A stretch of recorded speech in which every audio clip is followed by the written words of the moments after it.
Hello learners! Nagbabalik ang inyong tutor Marife at ang video number 3 natin ay interconnected sa ating video number 1 at number 2. So nakapako tayo sa geometric mean. Pero this time, level up ang ating problem set. Kasi sa video number 1 at number 2, nakafocus lang tayo sa iisang bilang ng blank. So kung makikita ninyo dito sa problem set na i-discuss ko ngayon, meron ng dalawang blanks sa problem.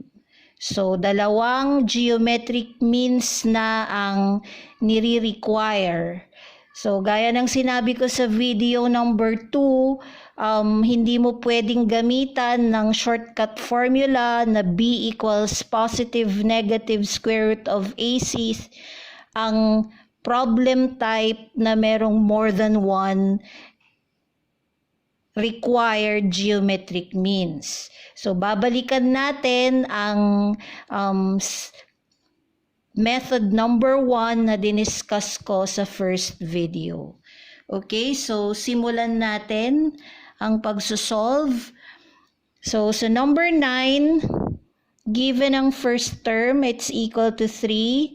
Tapos mag-i-insert ka ng 2 terms.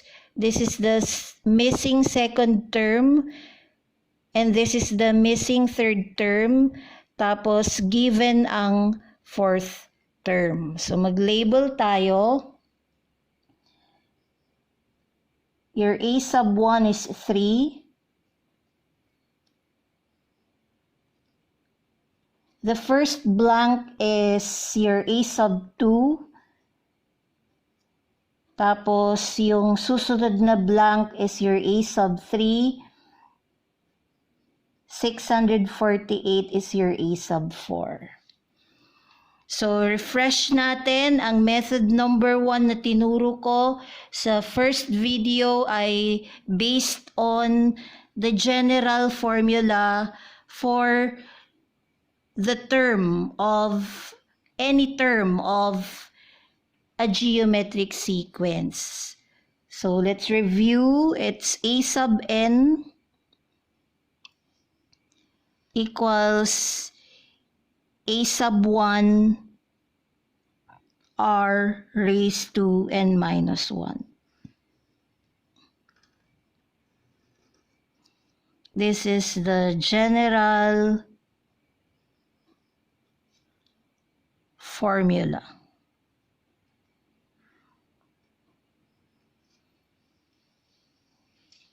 Yan.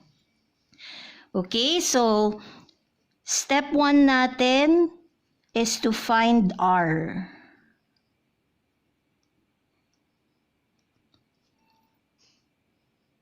If n is equal to 4, kasi given ang fourth term.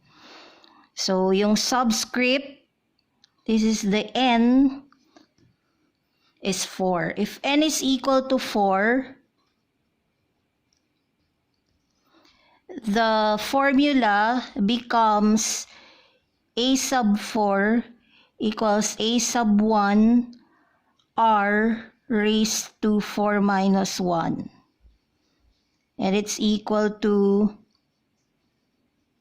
A sub 1 r cubed. Then, let's plug in the given information. We have A sub 4, 648. We also have A sub 1, it's 3 times r cubed. Same as our goal sa first video, we're solving for r, so we don't need the 3.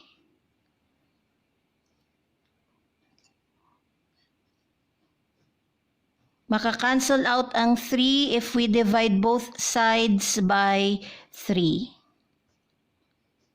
Yan. So, yung right side mo ay naging r cubed na lang. Evaluating the left side, 648 divided by 3, it's equal to 216.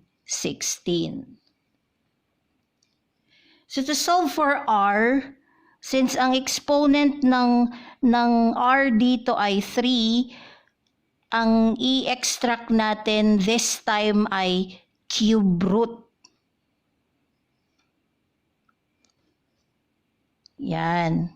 Kasi yung index mo dito ang magka-cancel out dito sa exponent na 3. Inverse operations kasi ang extracting cube root at ang raising to the third power. So yun yung way para yung right side mo ay maging r na lang. So hindi kagaya ng video number 1 na puro square root, extract the square root.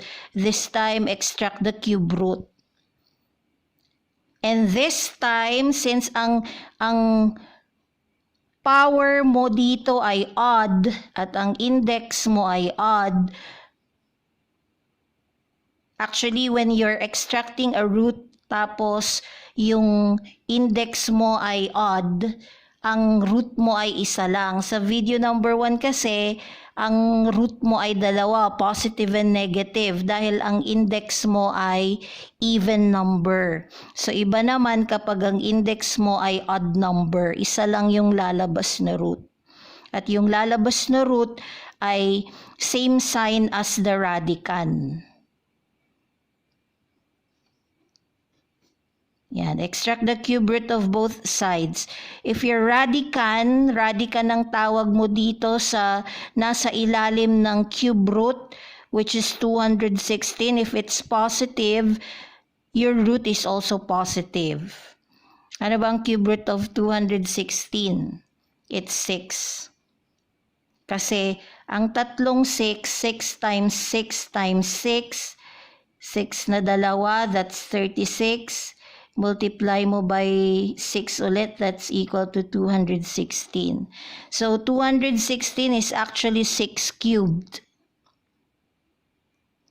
So if you extract the cube root of both sides, yan, makakancel out yan. The root is positive 6.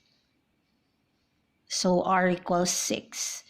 After solving for r, pwede na tayong mag-solve ng missing a sub 2 at a sub 3. So based on the formula, if n is equal to 2, a sub 2 equals a sub 1 r raised to 2 minus 1. Yon. Nagsasubstitute lang tayo ng value na n equals 2. So to solve for the second term, it's actually a sub 1 times r. And our a sub 1 is 3. Tapos, nakuha na natin ng r, it's positive 6. So, a sub 2 equals 18. So, solve na natin ang value doon sa first blank. Next, let's solve for a sub 3. If n is equal to 3, from the general formula, a sub 3 equals a sub 1 r raised to 3 minus 1, or a sub 3 equals a sub 1 r squared. Tapos mag-substitute na. A sub 1 is again 3, tapos your r is equal to 6, tapos squared. Be careful sa pag-evaluate nito. Remember your GEMDAS rule or your PEMDAS rule. E ang mauuna or exponential bago mag-multiply. So evaluate 6 squared first, then multiply by 3. Huwag mong gagawin ang 3 times 6, tapos yung product ng 3 and 6, yun ang i-square mo. Mali yun. Hindi mo finalo ang GEMDAS rule pag ganun ang gagawin mo. So, ang tama, you evaluate the exponential, it should be 6 squared first, and that is 36, saka ka mag-multiply, and it's 108. So, The second blank is 108. Yan ang solution natin for the first problem. Okay? Let's consolidate your understanding by solving the next problem. So we have -1 blank blank negative 27. -1 is your a sub 1. The first blank is your a sub 2. The second blank is your a sub 3. And your fourth term is -27. Step 1, find R.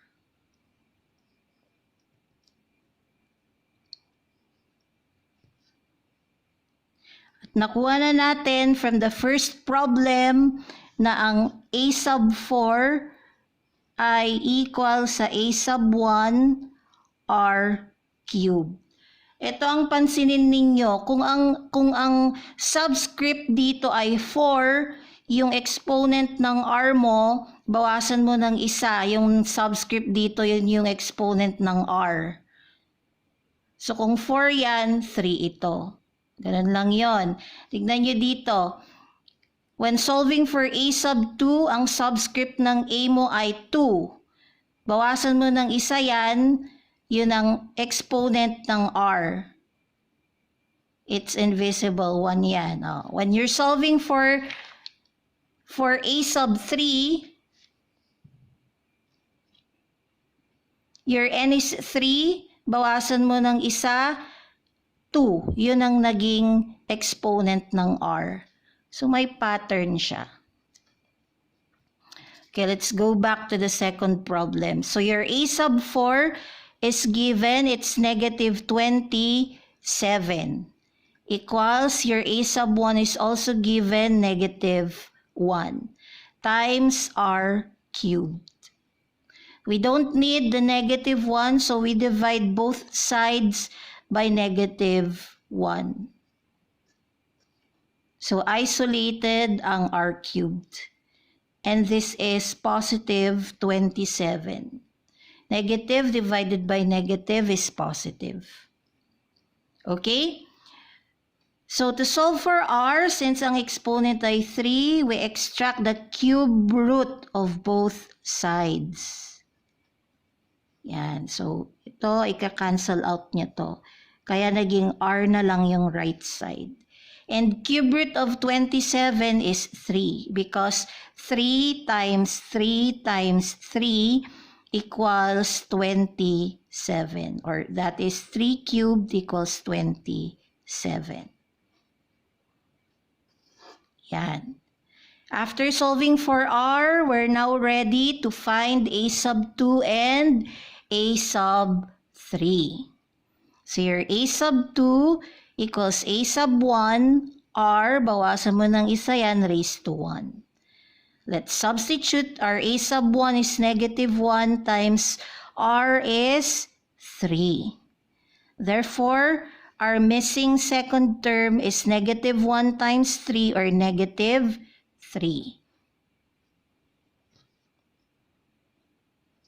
To solve for a sub 3, we have a sub 3 equals a sub 1 r. Bawasan mo ng isa yan, 2, yung exponent ng r.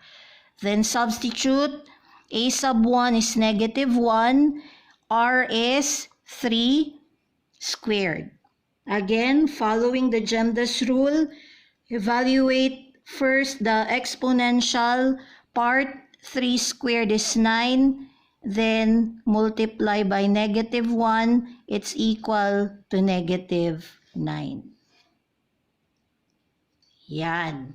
So yan ang solution ng 2 problems natin wherein there are 2 missing geometric means.